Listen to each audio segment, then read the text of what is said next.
What's going on, everyone? My name is Aaron. Welcome back to the channel as Snaps. Today is more of a video of me breaking down a deck that's been working for me post Infinite and pre Infinite.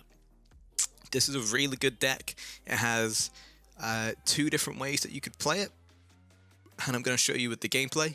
But before we get into it, I'm just going to break down how this deck works. If you're new to the channel, please click the subscribe button.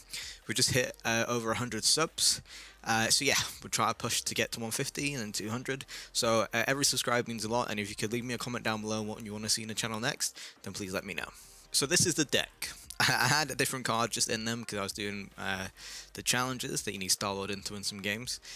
So this is the deck. You have Iceman, Jeff, Electro, Wave, Sandman, Black Panther, Aero, Arnim, Zola, Leader, Doctor Doom, Odin, and Chavez. So I was already running a Sandman deck, which got me to Infinite quite easy. This was the deck, but as you can see, the replacements are no Sunspot, no Nebula, no Jubilee. You get Iceman, Arnim, and Black Panther. So the way that it wants to work is obviously round 1, Iceman, round 2, Jeff, and then round 3, you would, ideally, you want Electro down to get the best route, in my opinion, for one version. So that's running the Black Panther way. So you'd want Iceman round 1, Jeff round 2, Electro round 3, and then you'd play Black Panther round 4, Arnim Zola round 5, with them two on their own lane, so Arnim can only get Black Panther. And then, if you got him round 6, obviously you'll pull Chavez, but you've already got him in your hand, you would then whack Odin down on the Arnim lane. So then Arnim would reactivate, destroy Odin, put Odin in the lanes for Black Panther. Black Panther then turns into a 32 card. So that's one way to run it with Black Panther. A very simple way. It can be countered by Shang, but just depending if your opponent's not looking for it. Round 6, they may just prioritize that. So the other option is obviously you got round 1, round 2 usually stay the same. Also with that one, you can also, if you don't have Electro and you get Wave, you'd put Wave down round 3, and then again you would you'd do Black Panther, and I guess you'd keep that on. Well, not necessarily, but you could use like Leader somewhere else. You can just use a different card. You could even whack down Sandman, which makes it a little bit more easier for you to make sure that only one card's been playing, and unless you get Enchantress.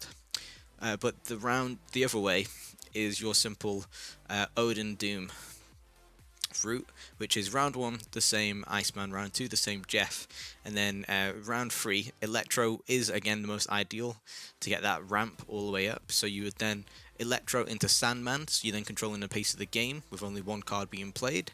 From Sandman, you'd then in the next round of round 5 you'd use Doom, and then round 6 you'd then use Odin. So you fill in the board, and whereas he can only play one for those last couple of rounds, and hopefully you should be able to win. The other way is on round 3 you would use Wave, and then I would probably Doom, and then if I have Sandman, use Sandman, and then Odin the Doom level. You also have the possibility of using Arnim on Doom, just to get, again, it's like a reactivation of him, but one lane will be less likely. You've also got the other routes in this deck, which is just, you never know what you're going to draw. It can be random. Is if you have like Electro or Wave on, you can always whack down Leader in one lane, so you got Leader early on round 4 if you use Wave, or you can use a Leader on round 5 if you've got Electro playing. And then round 6 you can use Odin and activate him again.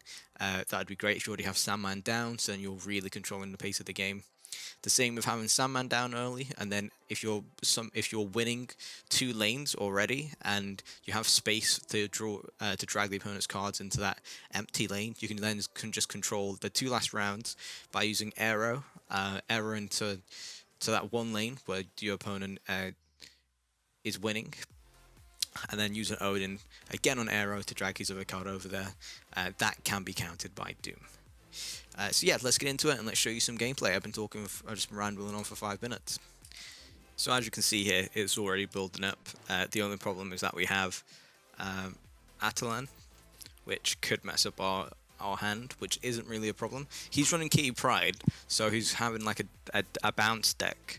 It's right now is the most ideal place to whack down Sandman and whack down Electro, and you'll be able to control the rest of the game, hopefully, because he'll play a couple of cards here and hopefully probably bounce them back into his own deck. So let's snap right here. So see, now he's just beasted. He just put all those cards back into his deck, whereas he can now only play one card each round for the rest of the game. So we've really just controlled that with no problems, and yeah, I definitely think, yeah, look, he's gone already. So that's just you can't predict the locations that are going to play, but it's about adapting and reading your opponent. And that was an easy read from me on them side of things. So let's get into another game where I can show you how the deck's supposed to properly play.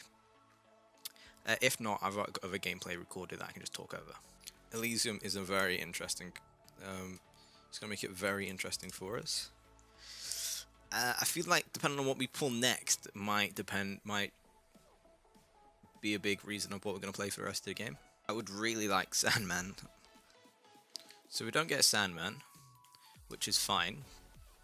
But we'll play an early Black Panther in the hopes of getting Arnim. If we can get Arnim or Sandman next round, that'll be huge. We do get Arnim, which is fantastic. So we're gonna. So this is the route. So we're gonna Arnim Black Panther. So he's gonna go in there. He's gonna be absolutely crushing it there. We're then gonna Doom. So we get one over there, and then hopefully we should be able to Odin. But I think we might get screwed over with not being able to get the Odin to the Black Panther lanes, but into that lane. But we'll see. We'll see. I probably shouldn't have snapped. Just can't want this game to play out. Pride's gonna be super high. So, well, it's a tricky one really, because I want to play Doom. Doom will get one in there, but if I then Odin, then Doom's gonna be in there again. Actually, it might not be too bad. I think that might be the play. Might lose this if he ends up playing Doom. Might have been an issue right there. If I'd have played Leader, that'd have been a good play. Because here's the thing, right? If I on him, he's gonna put Zola in, he's gonna put Doom into there. But then over here, I might win. We'll see. We'll see. It's a bit of a tricky one. We'll whack Jeff down as well.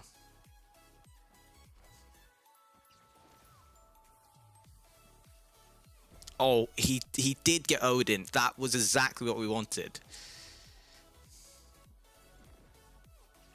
So now I've gone even higher Black Panther, which should hopefully win me the game. Bang. That's sort 66. Doom's over there, which works perfectly. And then we got Jeff.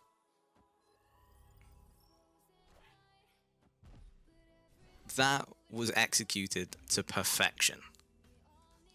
That's what we love to see, and that's how you'd ideally win the round. Destroy a random friendly card. So I did get lucky with it, being Odin. In my head, I really thought it was going to be Doom that I was going to get. But yeah, that's how you would ideally win the route with going through Black Panther. But we also use Doom there as well. So yeah, you can really clog up the board. A lot of high points. I really recommend this deck.